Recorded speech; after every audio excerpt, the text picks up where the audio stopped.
My name is Gerald Black. I live in Freer, Texas. I'm 78 years old.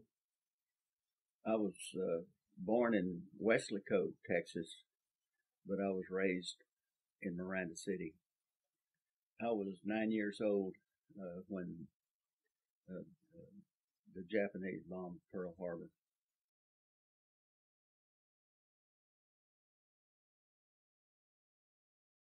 We didn't have a radio and we didn't find out about it for a while. But anyway, of course, uh, I don't know. It was just a bad feeling because I had uh, brothers that was old enough almost to go into the war.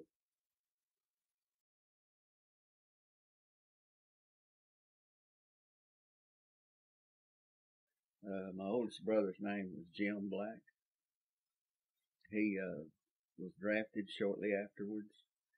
He's 8 years older than me, and he went into the Navy. And then about a year later, my other brother, Marion Black, went into the service, and they put him in the Army. They were both drafted. Uh, Jim was in the Pacific. He served on the USS President Pope, and he was in five. It was a troop ship, and he was in five major battles where they landed on the different islands. And Marion uh, went into the army, and he served in Europe. And later on, he was wounded, and it was about 21 days after he got wounded before they sent a telegram to us telling us that he was wounded because they didn't know whether he was going to live or not. He was wounded in 11, he was hit with shrapnel in 11 different places, and they had to do a battlefield surgery on him. He is 100% disabled, and so anyway, he was never able to hold a job or anything.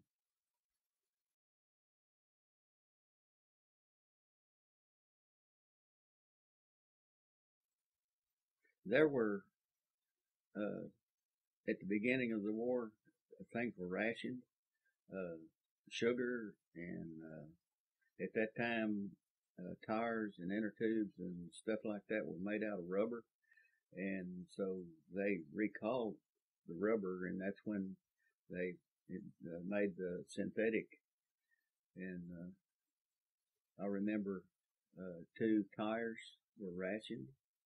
Uh, they had stamps that you had for different items like sugar and what have you, and I know because we live close to the border, sometimes my folks would go across and buy sugar, but you could only bring back so much. Also, it was hard to get candies and chewing gum and things like that because of things being rationed and a shortage of because a lot of this stuff was being sent to our military. The only thing was when it first started, and like I said earlier, the things were made out of rubber. There was like old tires and old inner tubes, and I remember I knew where there was an old drilling hose, and I gathered all that stuff, and you could sell rubber just like you could scrap iron or whatever. So that was one way when I was a kid that I made a little bit of money.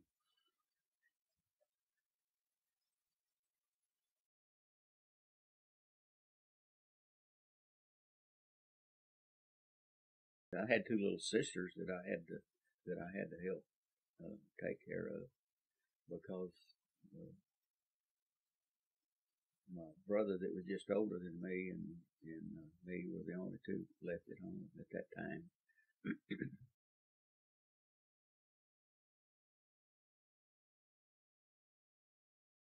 Later on, I had made a like a bunker, and I took an old piece of stovepipe and different things and put together a machine gun, you know, and but the games we played back then was, you know, like hide and seek.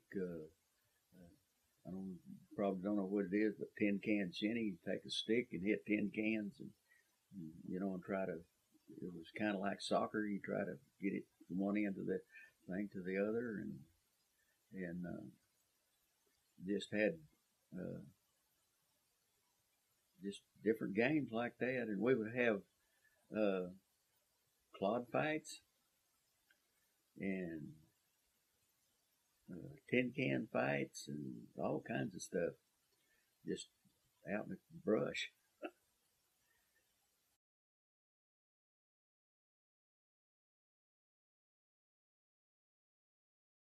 No, I knew it was serious.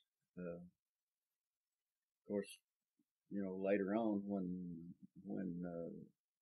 films come out, we had a movie theater in Miranda, and we would go to the theater, and they would show the newsreels and stuff about the war, and so you know, I really knew that it was serious. Several times that it looked bad. Uh, I just, you know, we just prayed that things will turn out right. So anyway, uh, they did.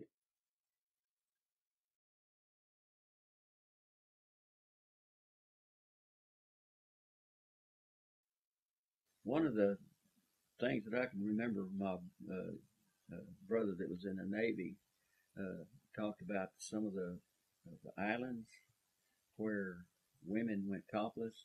That the sailors would give them T-shirts, and they would cut holes in the T-shirts so they could expose themselves.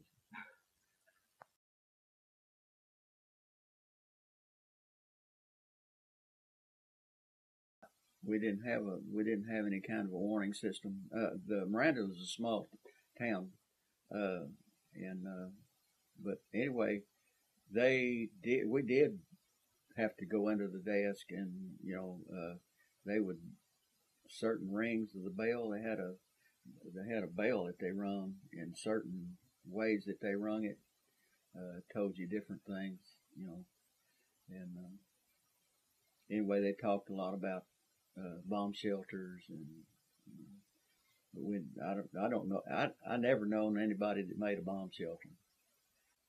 I know the high school at that time. I was in elementary school, but the high school superintendent made a obstacle course out behind the school in the brush that the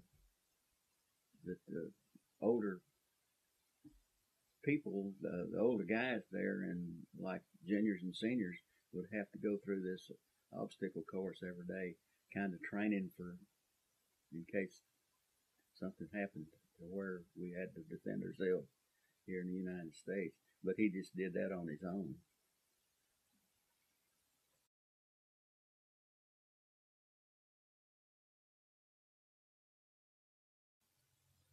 Great.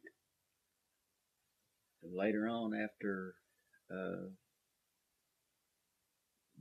after the war started, in a while, things really picked up, and we had a little more. We had moved in closer to town, uh, and my folks had a little car, and anyway, it was just an exciting time, and but anyway, we were very excited about getting our kids back.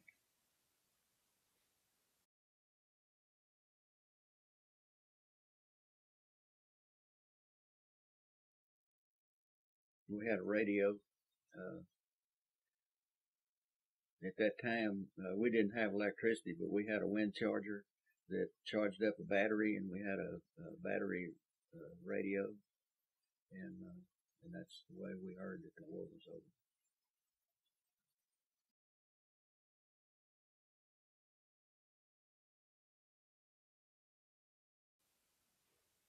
Well, Now I think that because there's not a draft anymore, that a lot of younger people don't realize that what uh, back in that time, uh, and even after I got older, when they had the draft, that people had to go into the service, and now it is all volunteer, and they just don't realize that some of the sacrifices that was made by people that didn't have a choice about going into the military. And so I think that the people today ought to really uh, understand what what the freedom is all about that we have. That's the people that has gone before and give the ultimate sacrifice that we can have the freedoms that we have today.